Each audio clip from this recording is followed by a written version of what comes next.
Now listen to part of a lecture on the topic you just read about. It is often said that people are reading less literature today than they used to.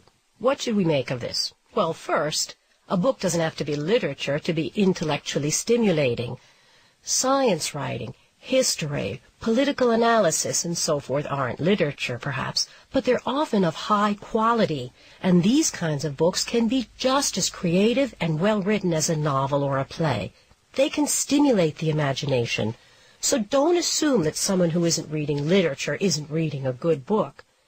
But let's say that people aren't just spending less time with literature, they're also spending less time with books in general.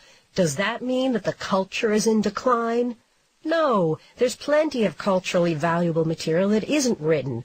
Music and movies, for example.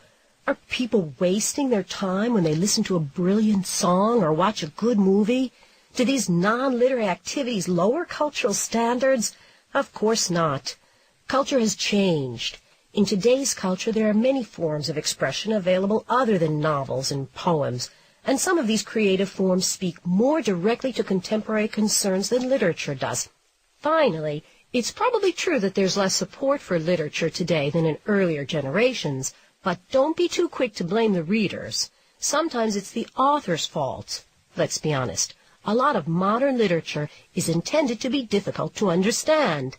There's not much reason to suppose that earlier generations of readers would have read a lot of today's literature either.